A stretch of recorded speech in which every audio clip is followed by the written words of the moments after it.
How would you define it? How would you explain this society? And Well, if you want to ask what America is, yeah, I mean, if you're asking what an American is, that to me that's very difficult to define that. If you're asking what America is, I mean, obviously we could talk about many different definitions, but ultimately America is an experiment.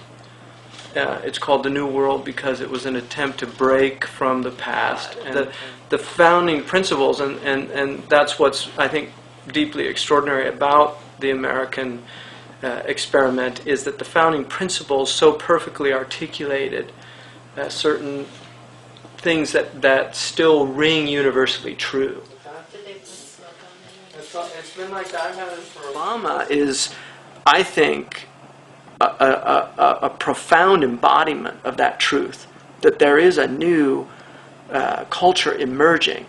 It's a culture where a Luo tribesman from a small little village in Kenya, who grew up herding goats as a little boy, comes to America on a scholarship, marries and impregnates a woman whose son goes on to become president of the United States, elected in a country that is predominantly white, and from a tribe that would have a very difficult time being elected president in Kenya, because a lot of people don't know this, but the recent riots in Kenya the vice president was Luo.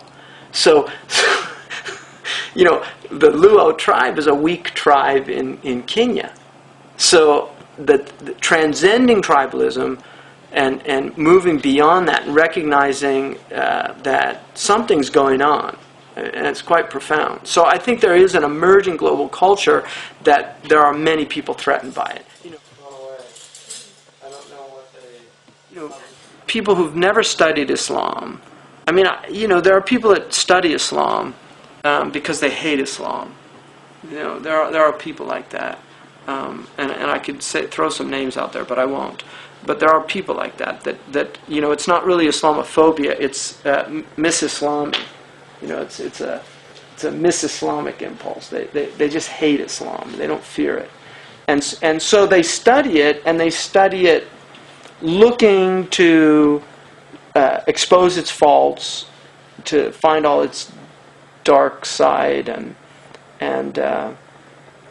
those people do a lot of damage because they're not fair. When you read their books, and I've read their books, when you read their books, they take things out of context. They lie. Very often they're just flat out lies.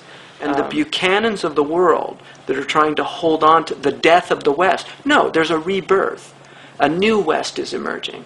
The old West will not die, but it's going to change. It's going to transform. And that's the nature of language. It's the nature of genetics. It's the nature of culture.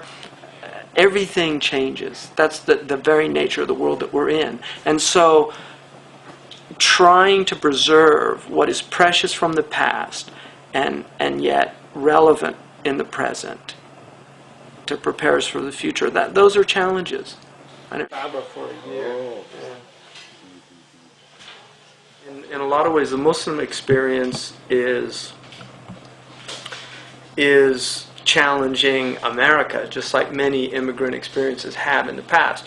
The Asian experience, the Chinese coolies that built the railroads, that racism in this country has not been about color solely. It's been about other things as well. So the Muslims are challenging that again, and it's good. It's good that they're doing it, and it's also good for the Muslims because resistance is what makes you stronger. If you want to build your muscles, you have to have resistance. When there's no resistance, there's nothing gained. So I don't see this as necessarily a negative thing. It's a challenge. But obviously there are certain aspects to the post 9/11 world, in America in particular, that have challenged this country to the core.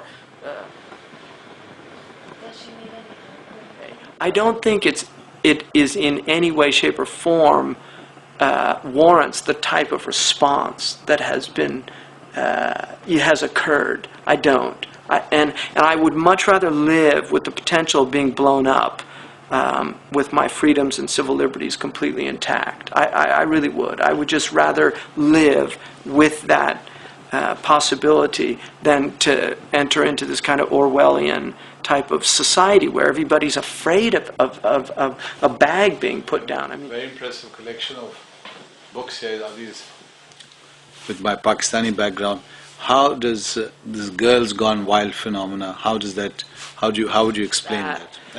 There's a desire to escape the world, and Girls Gone Wild is a degraded expression of that desire, which is a desire for ecstasy, ecstasis, to get out of one's state, to get out of the madness of the world by going mad.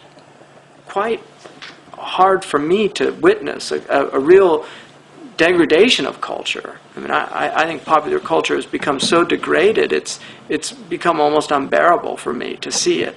And I don't have contempt for the people, because I don't blame the individuals that make up the components of a degraded culture, because I think we're all, in essence, victims of the same forces at work.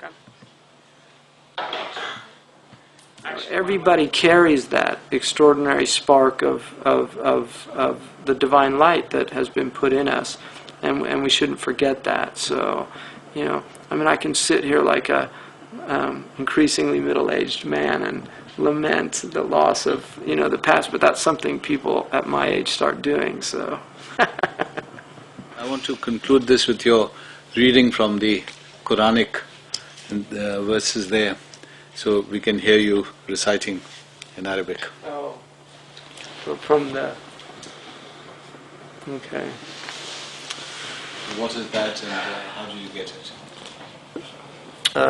That is actually the sandal of the Prophet ﷺ. It's his sandal, which is in the Topkapi Museum. That's the shape of the sandal, and there's a whole tradition of poems called the Na'liyat, the sandal poems. So I actually designed that and gave it to a Chinese calligrapher, so he did that for me. And then it has the verses in the Quran. Bismillah ar-Rahman ar-Rahim. لَقَدْ جَاءَكُمْ رَسُولٌ مِّنْ أَنفُسِكُمْ عَزِيزٌ عَلَيْهِ مَا عَنِتُّمْ حَرِيصٌ عَلَيْكُمْ بِالْمُؤْمِنِينَ رَءُوفٌ رَحِيمٌ إِن تَوَلَّوْا فَقُلْ حَسْبِيَ اللَّهُ لَا إِلَهَ إِلَّا هُوَ عَلَيْهِ تَوَكَّلْتُ وَرَبُّ الْعَرْشِ الْعَظِيمِ, which is, there's come a messenger from among you who's merciful and compassionate towards you, and it grieves him what causes you to suffer. Yeah. Thank you so much.